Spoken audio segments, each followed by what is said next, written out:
ఎందుకోసమో తెలియదు, ఎందుకో తెలియదు, అన్ని ఎన్టీఆర్ అన్న ఫ్యాన్స్ కే జరుగుతున్నాయి. ఇలా ఫస్ట్ వన్ వచ్చేసి మన ఆయుధ పూజ సాంగ్ రిలీజ్ చేస్తామని చెప్పేసి రిలీజ్ చేయలేదు.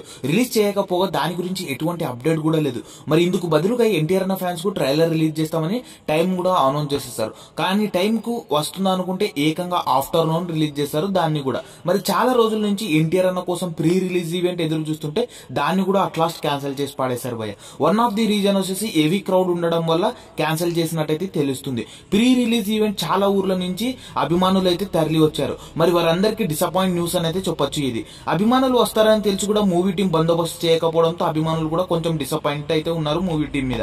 అలాగే అక్కడ ఉన్న అభిమానులు చాలా ఇబ్బంది అయితే పడుతున్నారు. అలాగే పోలీసులు కూడా లాఠీ చార్జ్ అయితే ఎన్టీఆర్ అన్న అభిమానుల పైన చేశారు. నాకు ఎన్టీఆర్ అన్న ప్రీ రిలీజ్ ఈవెంట్ కు అభిమానులు తరలి వస్తారని తెలుసు. ముందుగానే మరింత సెక్యూరిటీని పెంచి ఉండే బాగుండేదని అయితే అనిపిస్తుంది. మరి ఈ రోజు రిలీజ్ చేసిన ఎన్టీఆర్ అన్న ట్రైలర్ గురించి మాట్లాడుకుంటే సూపర్ గా ఉందని అయితే చెప్పొచ్చు. ఈ ట్రైలర్ ని ఎన్టీఆర్ అన్న అభిమానులను కాస్తంత కూల్ చేసిందని అయితే చెప్పొచ్చు. అందులో కొన్ని షార్ట్స్ అయితే గూస్ బంప్స్ అని అయితే చెప్పొచ్చు. ఎన్టీఆర్ అన్న యాక్టింగ్ అయితే పీక్స్ లో ఉంది. మరి ఈ ట్రైలర్ లో వరాహ క్యారెక్టర్ అయితే ఫుల్ అగ్రెసివ్ గా అయితే కనబడుతున్నాడు. మరి మనకు చివరకు దేవర అలాగే వరాహ కలిసిన ఒక క్లిప్ అయితే ప్లే అవుతుంది. అలాగే ట్రైలర్ లో మనకు సముద్రం గురించి ఎక్కువ అయితే పాయింట్అవుట్ చేస్తున్నారు.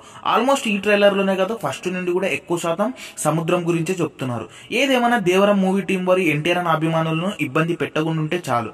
మరి ఈ రిలీజ్ కి ఇంకా 4 days అయితే టైం ఉంది కదా. మరి మూవీ బ్లాక్ బస్టర్ హిట్ కొట్టాలని అయితే కోరుకుందాం. మరి ఇలాంటి అప్డేట్స్ అండ్ మూవీ రివ్యూస్ కోసం మన ఛానల్ ఇప్పుడే లైక్ చేసి సబ్స్క్రైబ్ చేసుకోండి.